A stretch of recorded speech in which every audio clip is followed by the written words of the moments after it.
Welcome, everybody, and thank you very much for taking time on your Monday night to join Cubbie and myself. And of course, we kicked John to the curb. Actually, I think you know what? I think John's too busy watching basketball. Yes. Cubbie wants to be doing that, but Yes. he's dedicated to the show. He's dedicated to making sure that it happens and that everything is good. And what's really weird is I'm on the YouTube page right now. And oh, there it goes. There it goes. I was getting a little scared there because it was like nothing was happening. And I was like, I hit the button. Or I hit the button. But anyway, so we do want to thank everybody for joining us and whether you're watching basketball, whether you're hanging with Cubby and myself or not, we do appreciate you. Cubby, how have you been? Doing great, man. It was a fantastic Easter weekend. Went over to Chicago for my grandson's 3-year-old birthday. And like I said, it was a phenomenal time. It was a good time, Easter and birthday party, and just time away from home. Now I'm just trying to hope that Iowa wins. Being that I'm from So Iowa. Yeah, everybody knows I'm from Iowa.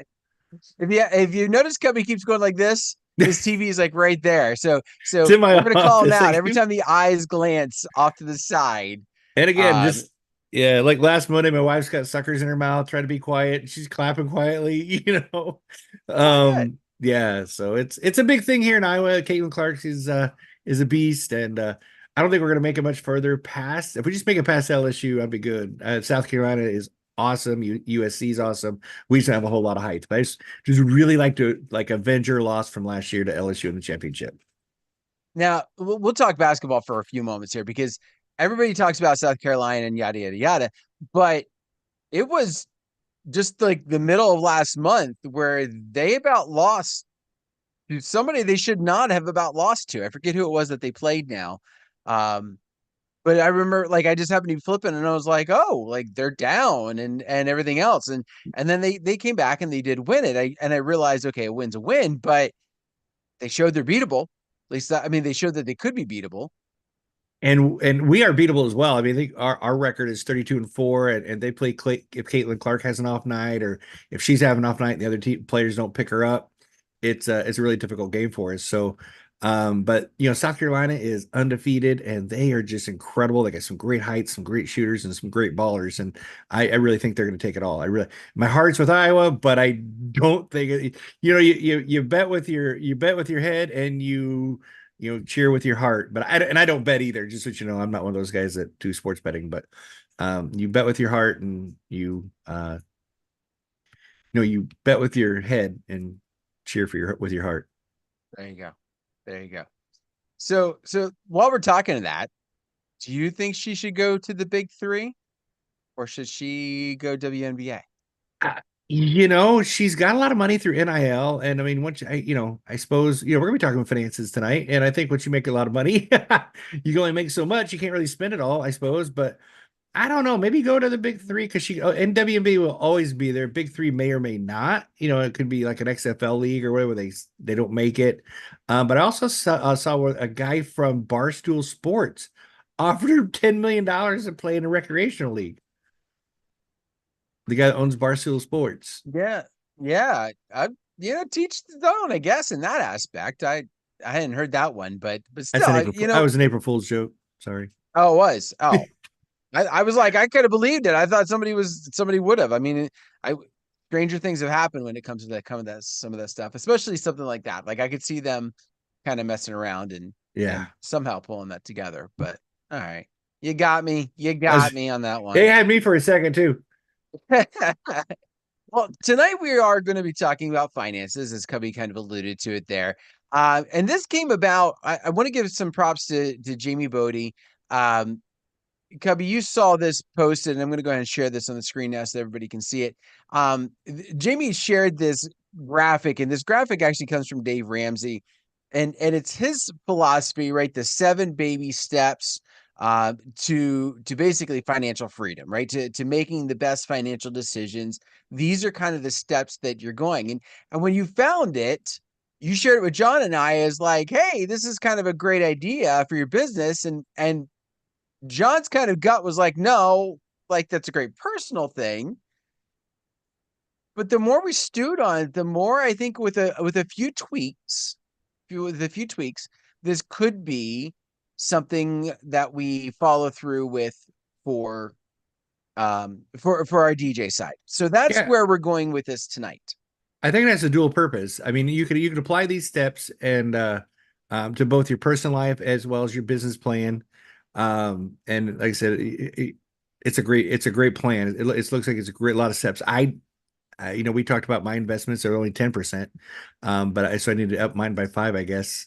But yeah, it's a great plan both for personal and as well as your business plan. So we're gonna talk down through these, and my plan is for us to kind of tackle each of the 7 steps. And I know tonight's not going to be flashy gear and everything else like some of you might be wishing we're going to be talking about. But after seeing what Jamie posted and some people's response to that, as well as some other comments that have been on Facebook about kind of making it as a DJ, I think it's important for us to kind of talk through these. And so some of these were going to be straight personal type of pieces, meaning it's not really going to have much DJ side, and others I think we can tweak and talk about from that other side. So step number 1, save $1,000 in a beginner emergency fund. My question to you, Cubbie, if you think about this for a business, is this really enough? No, especially as a multi-op. I think for business, if you're a single op, you should have at least $3,000 for the thinner months, possibly up to 5 if you can do it. If you're, it depends if you're working full time. Now, there's some factors that go into this. Whether you're working a full time job and a part time DJ, then yeah, you could probably get away with a $3,000 emergency fund. If you are a full time DJ, you might want to up that to 5 to 6,000 to make you through some of the thinner months. But I also have another part of my business plan, and I think I've shared this with you before, is a 90-day payment and a 30-day payment for those thinner months. So contractually, I have a 90-day payment that half the current balance is due 90 days prior to the event, and then 30 days before the event, the balance is due. And what that helps me is with in December and January, when it's, I'm doing corporate events and there may be not as much as weddings, I have those 90-day payments coming in for March and April. And that helps me get through that month, those thinner month. And then of course the 30-day payment ends up helping me pay my DJ at the very end. So I would look at raising those, and especially if you're a multi-op, make sure you go just a little bit higher than that, maybe 5 to 6,000. Yeah, those emergencies, especially as you alluded to, if you're a multi-op, it's not just your emergencies that you're kind of worrying about. It's also those that are working for you. And I also think that it needs to be higher than $1,000. I think if you're talking about just taking care of your household expenses of emergencies, I think $1,000 really isn't that bad, right? Like I think that's a good fair estimate. Like you'll notice that when we get down a little bit further, it talks about saving more than that, right? You're not just doing $1,000, you're doing more than that. But just right off the bat, getting $1,000 in the bank, I think I said 2,000. And you went a lot higher than that, and you kind of went a little bit deeper.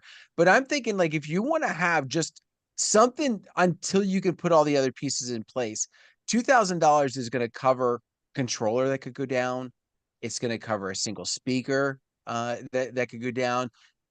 Computer, you're not doing your high end specialty MacBook, Pro there, but you could get a decent Windows computer that's going to be powerful enough to run your system for under $2,000. So I think when you think about it that way, again, this idea of just a kind of single, God forbid, emergency that I have to get through the night. Those are some of your big key 3 things, right? Your controller, your computer, and a speaker. And so 2,000 each. Hopefully, you're not looking at all 3 of them in one instance. That could be Right. that could be a whole other You got different some bad problem. luck. Yeah, you have some Yeah, really bad luck if that happens. On a yeah, personal note, like I said, I do believe 2,000 is maybe a little bit of a better, because if you have a transmission go out, if your tire, you need new tires or something medically emergency, there's hardly anything that's $1,000 anymore. So I would probably bump that up just a little bit. Start at 1,000 and then challenge yourself to get up to 2,000. Definitely, it's that first 1,000 you got to save. That's hard for a lot of people. yeah, definitely. And that's where I think some of people are going to be watching this and paying attention and going like, how am I ever going to get there? Right? Like I'm scraping by from paycheck to paycheck, how am I ever going to be able to just instantly take $1,000 and throw it into, or 2,000 and throw it into a separate account and just not touch it? Um, it takes some diligence. It takes some diligence. And we're going to talk about at the end kind of some keys to making all this happen. Right now we're just kind of working through the steps, but I think at the end I want to break down at least some of these key pieces to the logical steps to actually make some of this happen for you. So step number 2 here, according to this plan, is to pay off all of your debt. And I think right now, I think that's key. I am a person that I don't believe in carrying debt. I hate it. I hate having to do it when I've had it in my life. I haven't been able to pay off my house yet, and that bothers me, right? It's logical that I haven't paid off my house yet, right? And there's a lot of people financially that would say, don't pay off your house. Take the money that you're spending to pay down your house faster and invest it. I come from my father's sense. I get my father's money sense, which is like, if you've got debt, that's where your money goes, right? It doesn't matter what is, that's where you put the money for. And just pay that house and get it taken care of. Or if you've got a car, pay it off. I also heard somebody one time who gave some financial sense when it comes to buying a car. Like, if you can't buy it with cash, then you need to rethink buying the car, because you are not going to ever sell it for more than what you bought it for. Unless, it's antique and that's a classic car. That's a little different situation. But a normal car that you're going to be driving around, that's not the type of vehicle that's suddenly going to make you money. So the second you buy it, it's less. And so by taking a loan on that, you're just kind of prolonging the problem to it. Where if you can pay it off when you buy it with cash, or, write a check type of idea, it's going to be good. What do you think? Am I completely off base with my thinking there, or? No, it's the interest rate, especially with the interest rates where the credit cards are going with with the federal interest rates that haven't been dropping anytime soon and just kind of maintaining where they are. You definitely do not want to carry any debt. I understand if you do, shit happens. Like I said, if you do have an emergency and you didn't have that $1,000 emergency fund or $2,000 emergency fund and you had to throw it on a card. But before all your purchase, is it a want or is it a need? And that's what we used to do with us. Is it a want or is it a need? And if it's a need, then by all means you should get it, talking clothes and things of that nature. If it's a want, well, wait till you have that money. Cars are made nowadays to last over 200,000 miles, excuse me, not thousand. I don't have that kind of car. But cars are made to, I know there's more problems after 100,000 miles. But they're really, if you continue your maintenance and changing the oil and changing all your fluids and everything and upkeep with that, those cars will literally go 200,000 miles. And you don't always have to have the newest and the hottest car with that big debt. I know a lady that I work with that I do trivia with. Her car payment is $1,100 a month.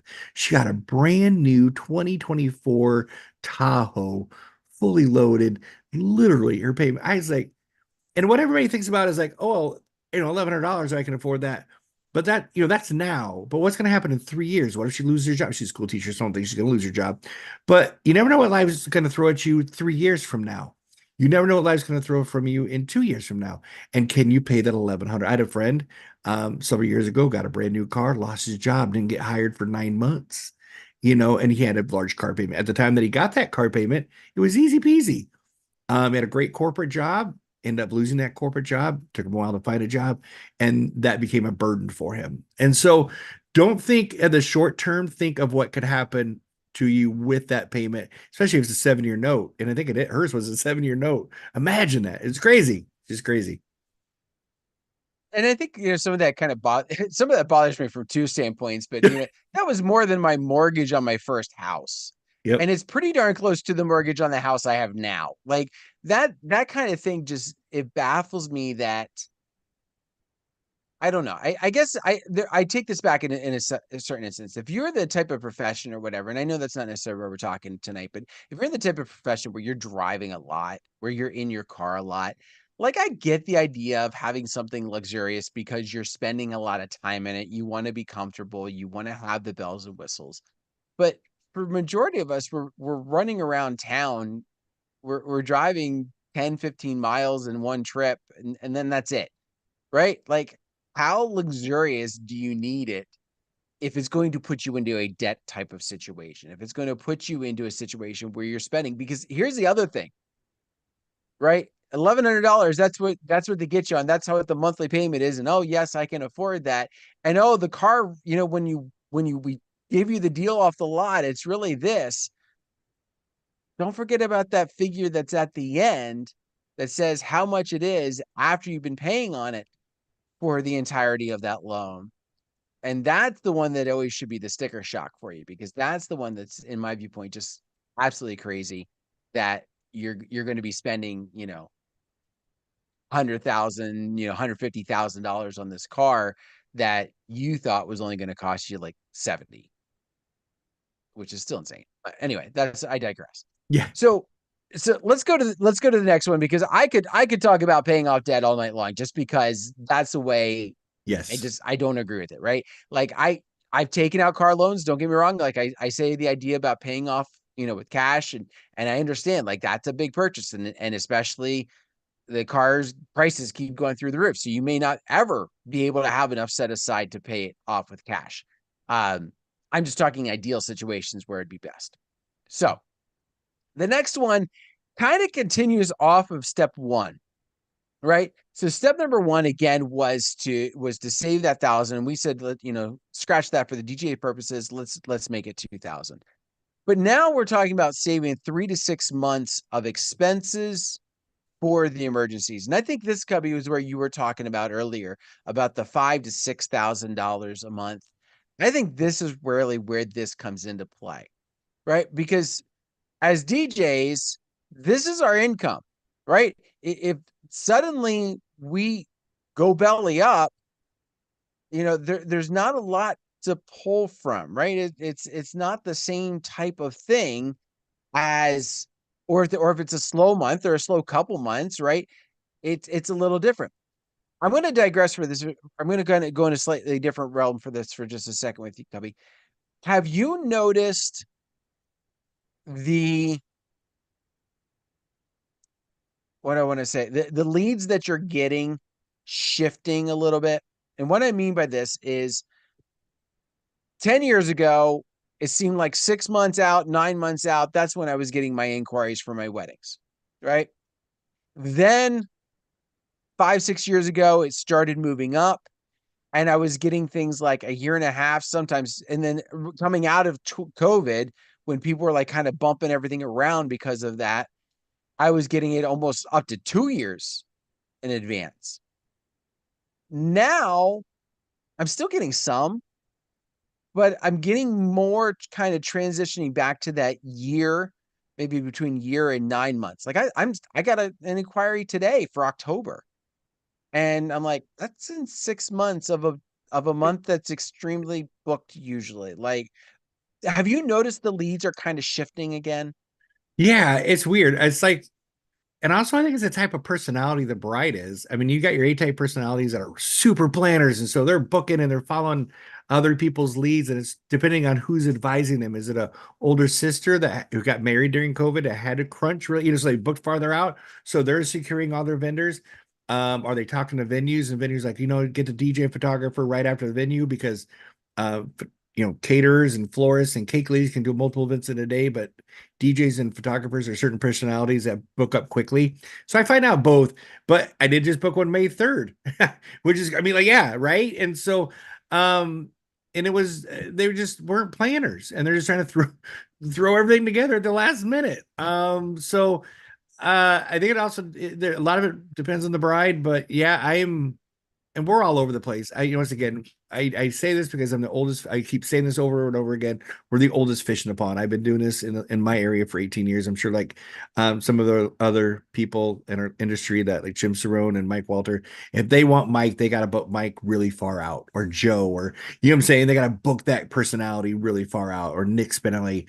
And so those guys get booked out further out, and then their DJs that work in the company, they can pick up events, the May 3rd events that come in quickly.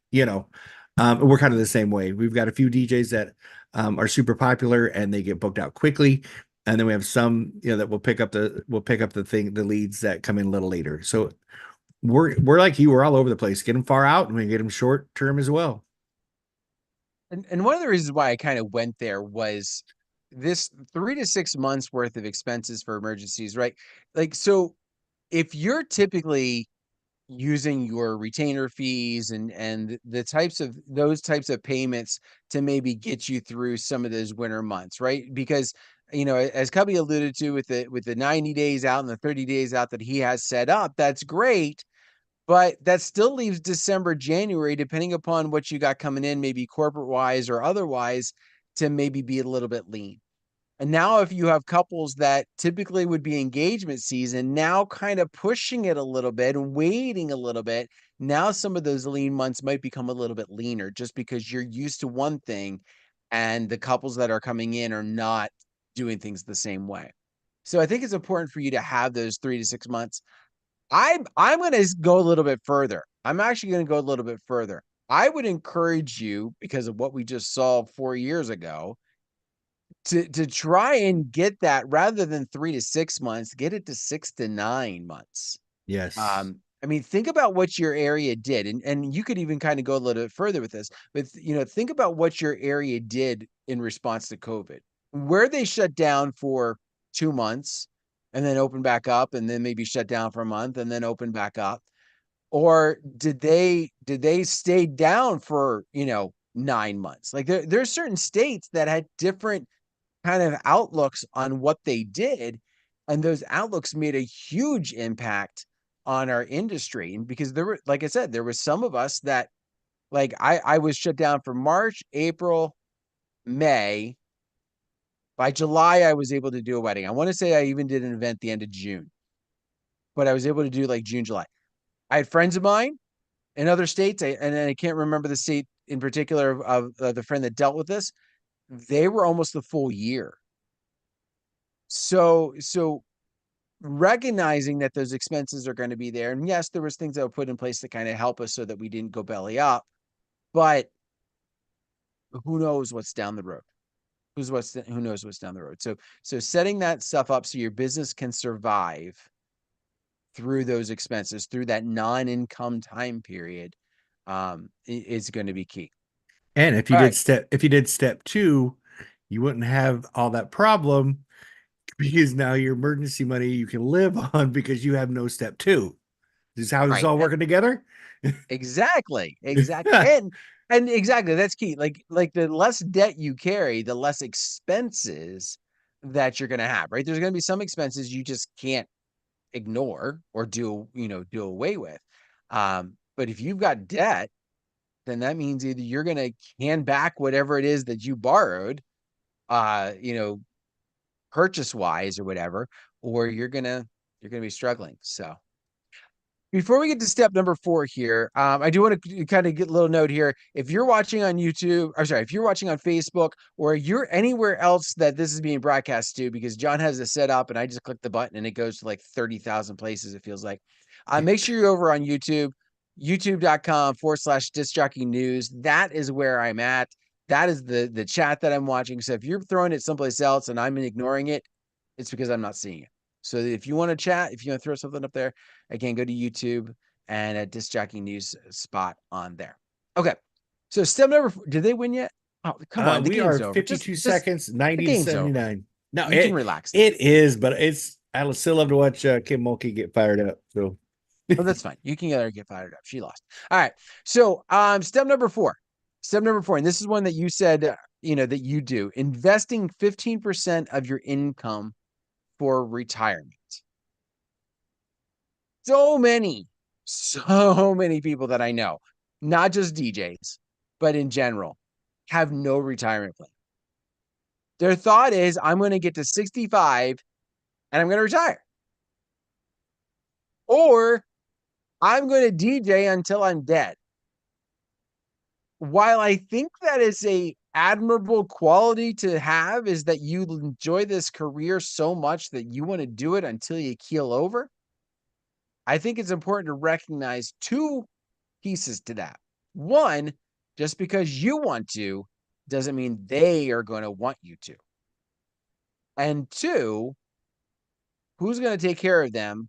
The couples or whatever. Let's assume for a second you keep getting those events. Who's going to take care of them when you are no longer alive?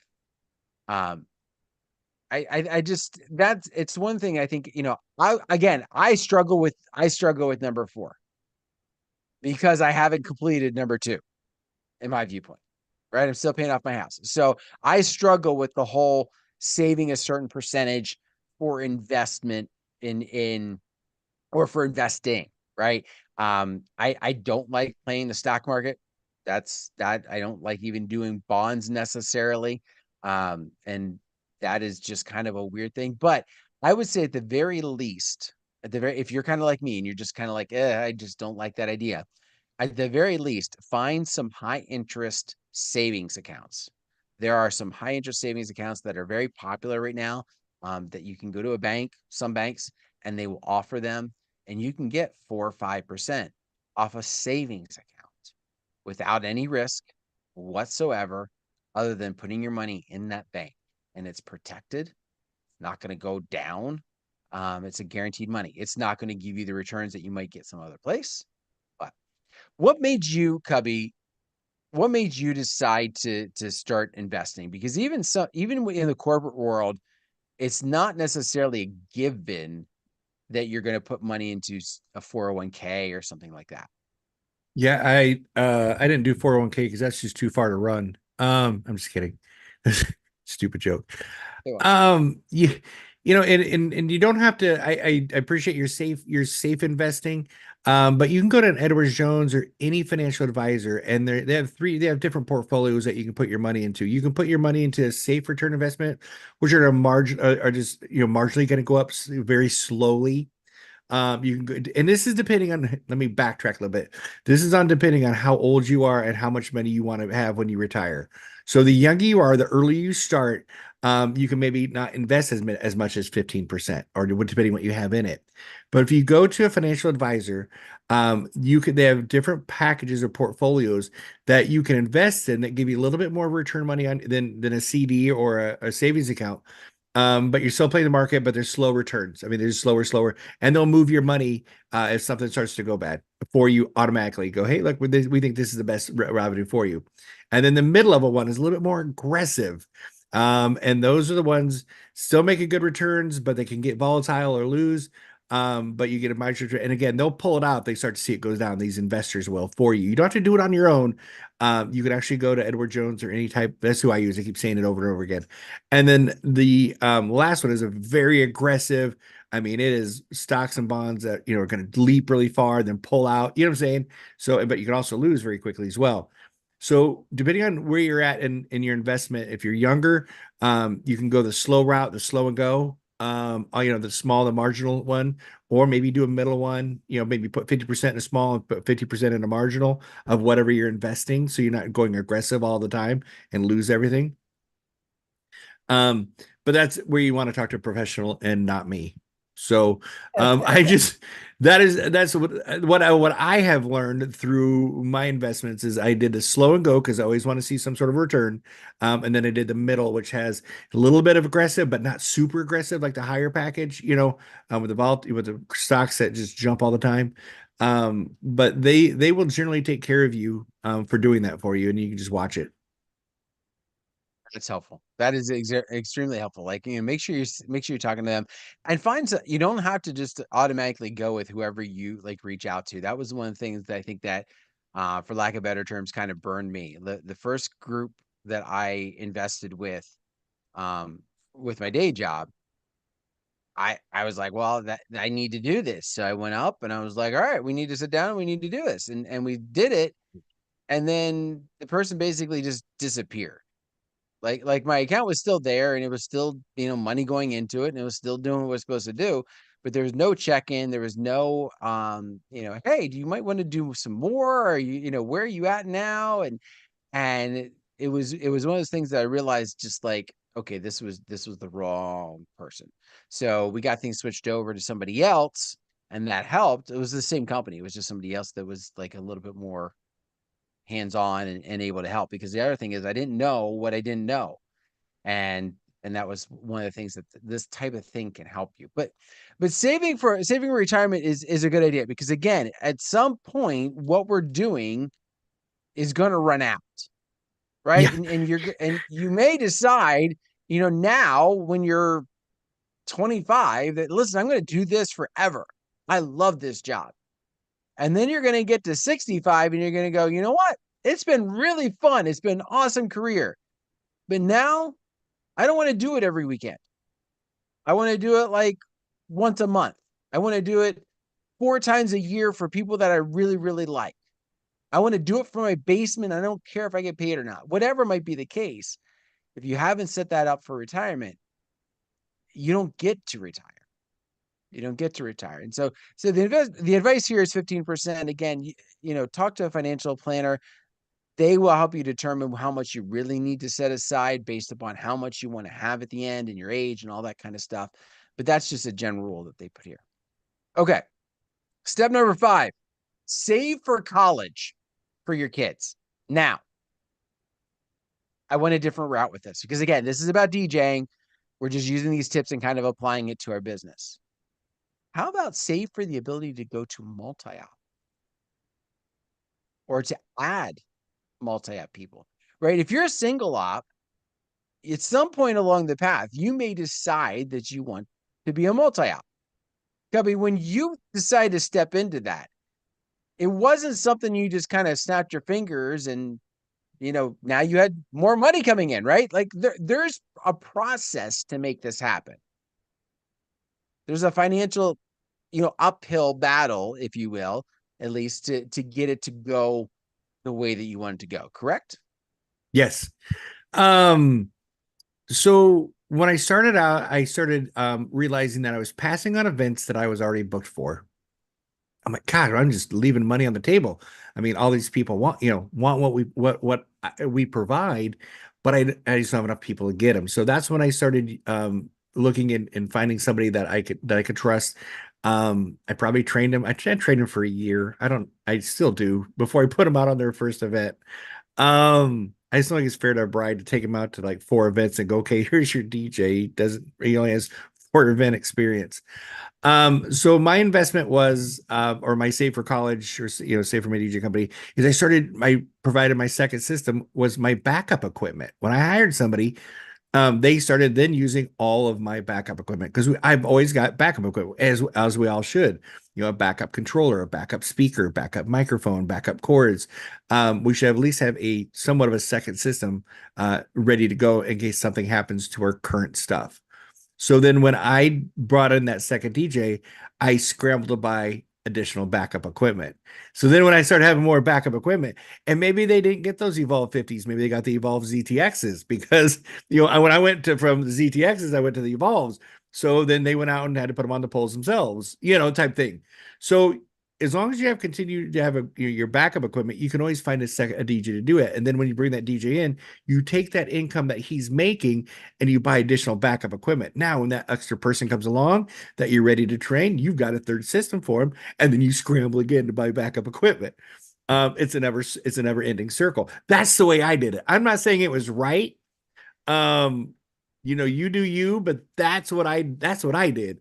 Is my newest DJ always took my backup equipment or just slightly older equipment. It wasn't bad. It was just slightly older, just wasn't the newest. And as I got the newest stuff, then the slightly older would go back into reserve type thing. So that's what I did. And I think that's key. But if you had been forward kind of thinking about bringing this person on and you had saved and put the money into a pot that would have been classified as this is going to buy the system for the new person that comes on board, whether it be a used system or whether it be to buy that new backup, however you might view, there wouldn't need to be, in theory, as much of a scramble with that.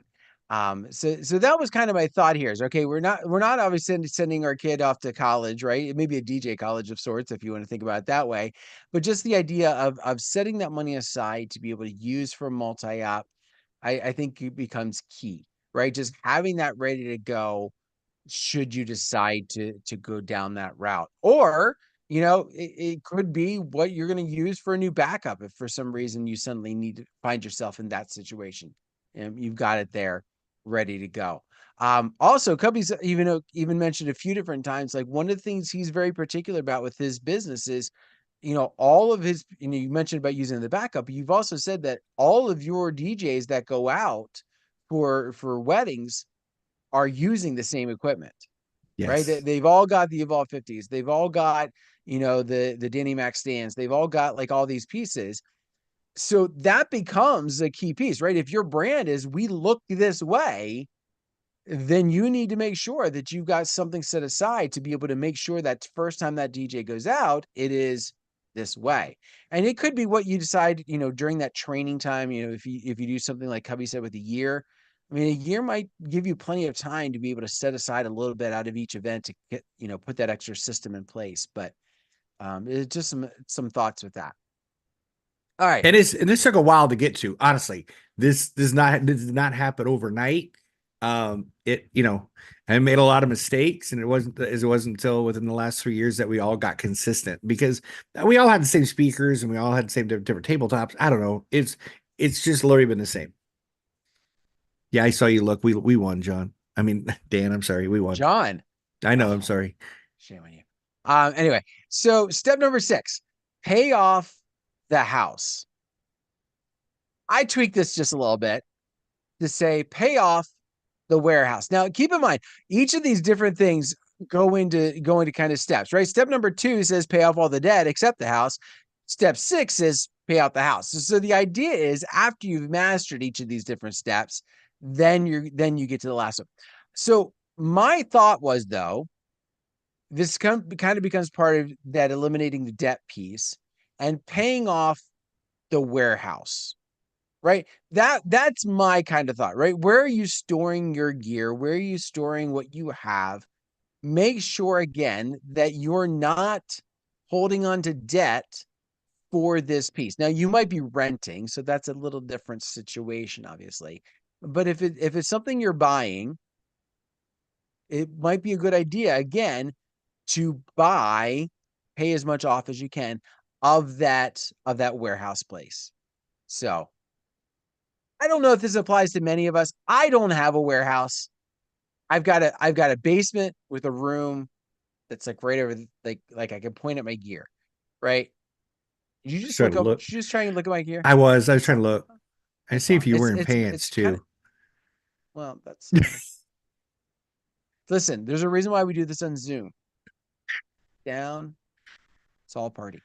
Uh But no, I think that's a key piece. And the Yeah. idea kind of also along that same lines is, if you're able to eliminate some of this debt, it does give you the ability for growth. It does give you the ability to look at that bigger space that you might decide that you're going to use. How much nicer would it be to be able to have that office with the warehouse kind of attached to it? And again, it wouldn't have to be huge, but it beats maybe doing something out of your basement, on depending upon what you have. And if you buy a warehouse, that is a step forward, because that is an investment now, because property's only going up. Houses are going up, rental properties are going up. So if you can stop renting, and once you got your step 6, quote unquote, if you're using the saving baby steps for personal as well as DJ business, once you pay off your house, you can turn around and either invest that more or go buy a property for a warehouse, because that's only going to be a bigger investment for when you do retire. There's $100,000, $150,000 sold off of a warehouse.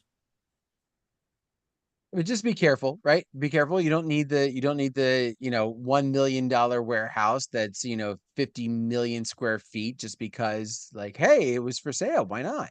And Um, and again, that affected a lot of people during COVID when those payments were not coming in. And when I talked about the car situation, where yeah, you can do it now, but what happens in 2 years or 3 years?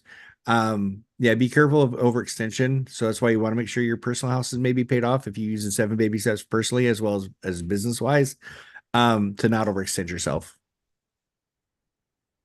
Because that happened to a lot of friend of mine, lots of friends of oh mine, yeah. during COVID.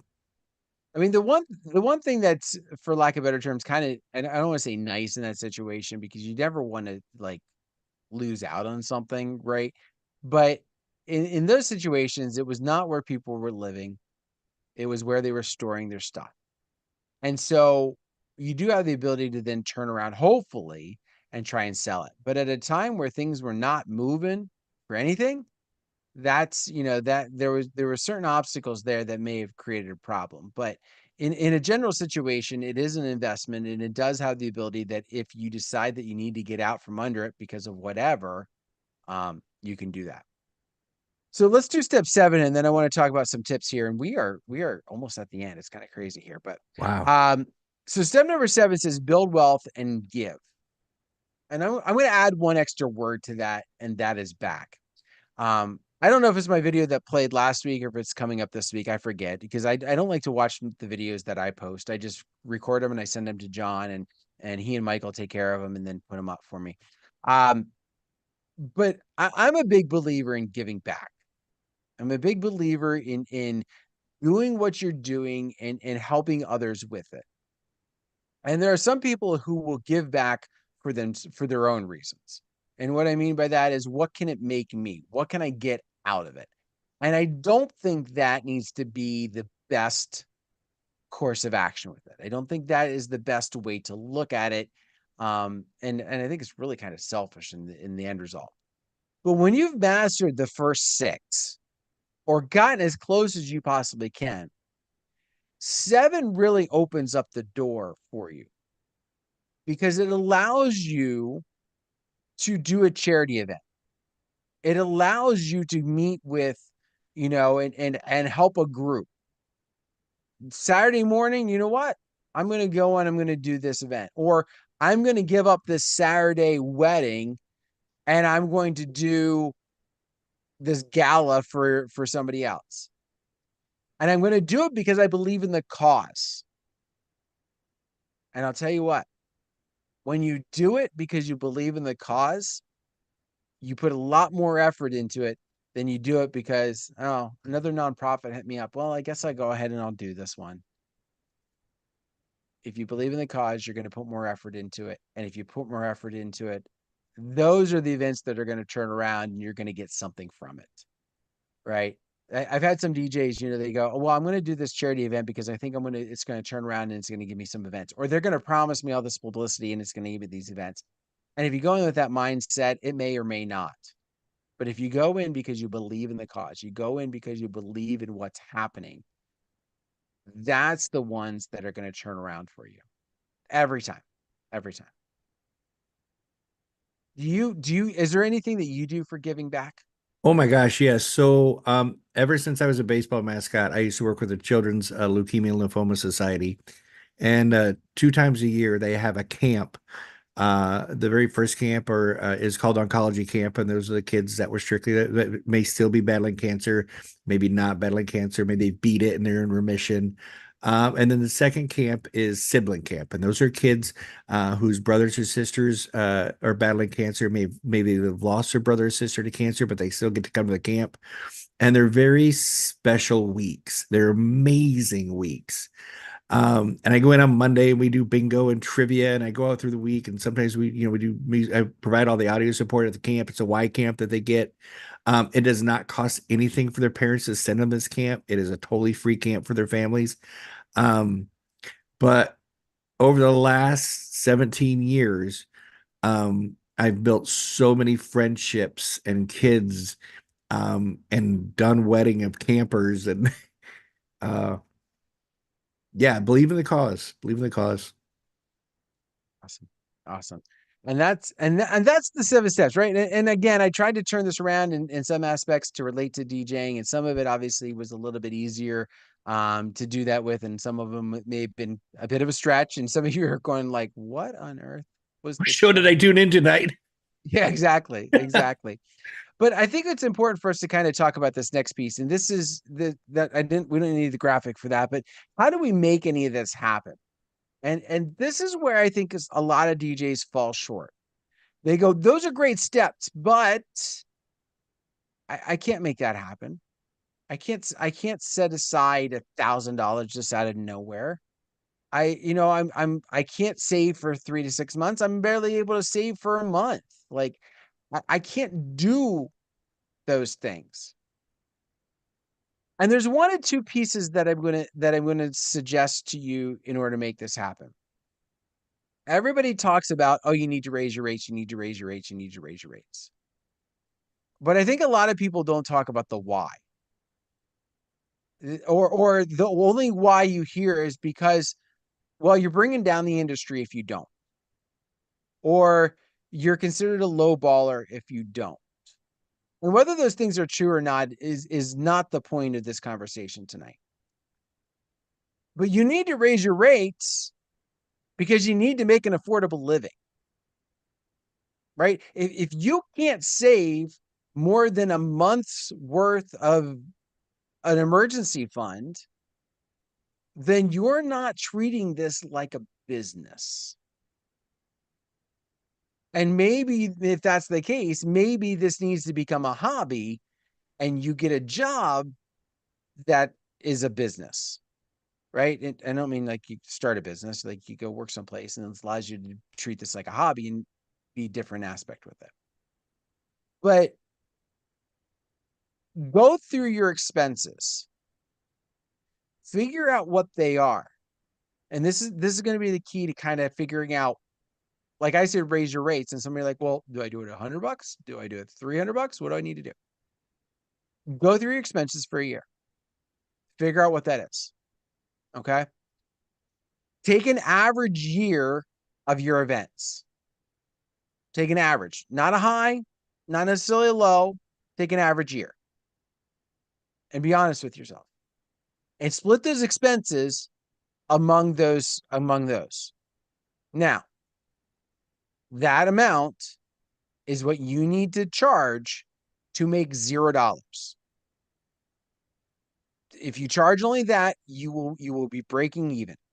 You won't know anything. You won't make anything unless you get some more events.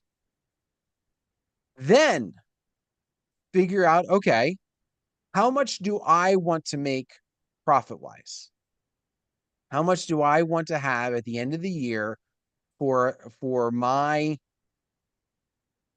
put away money, for my investing, for my profit, to go on a family vacation, to cover my living expenses, right? And those could be lumped into the first ones, but maybe not. Maybe you just only do your business ones. Now, split that among the two, or among your average number of events, add that to the first total. Then look at some of the other 7 steps that maybe we didn't get, or that we talked about, but that I haven't figured into your numbers yet. Again, divide them, add that to. That needs to be what you're charging. That needs to be what you're charging. And then you need to figure out 2 things. If your area doesn't want to support that figure, then you've got to make the hard decision. Do I keep doing this, or do I make it a hobby and I work at something else so that it affords me just to kind of be a little more lax with my money and what I'm charging? Or you put the hustle in to make it so that you can do that and charge whatever that said figure is. But I think too many of us, we go in and we go, well, I'm just going to charge this. And you never put thought of what it really boils down to. What is it that you're really spending? What are you spending, right? To be able to be in business. And then how much do you need to make? And there's profit first, which is another idea out there, right? Making sure that you're paying yourself before you're paying for your expenses, right? You need to be able to have the money that you're living off of before you go anywhere else. I'm gonna forget. John brought up another one that I was going to mention here. If I can find it real quick.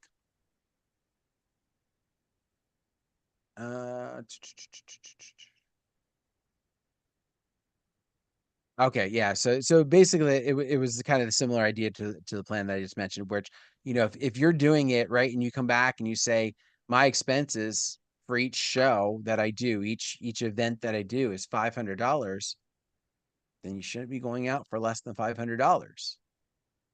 Whether that's a birthday party or whether that's a wedding, right? If it's going to cost you that much, then you shouldn't be charging less than that. So I know I went on a kind of a soapbox there for a second and you didn't knock me off. So anything, No, anything you I want to think allude or do different with that? no, I think a lot of people go into this as a great part-time job without a business plan.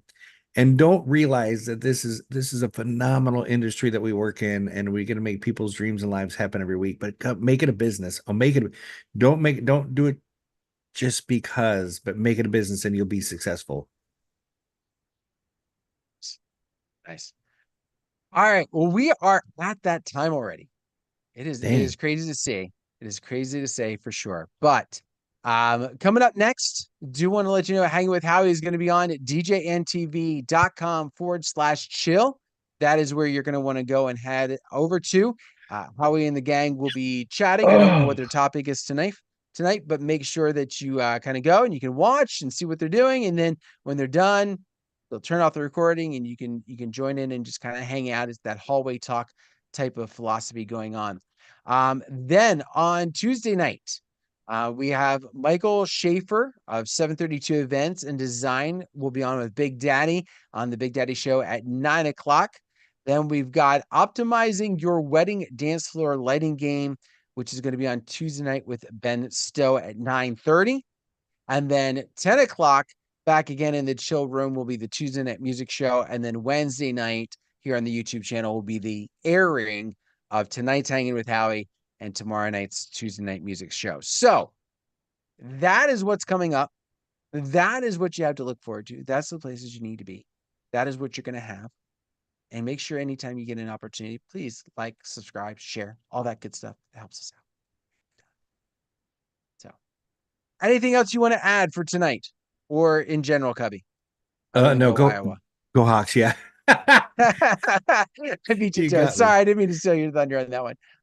Well, on that note, thank you everybody for tuning in. Again, I know it wasn't all laughter and bells and whistles and all the kind of fun stuff that we like to hear, but it is kind of the nuts and bolts of our business and what we have to think about because again, it is a business if you want to be able to survive in it and make it a go. Yeah. So If we make that business plan, we can buy the toys that we want with the gear that we talk about. You'll have all the extra money because you've paid off all your debt. And so then you can buy it outright. That's the cool part about it. there you go. There you go.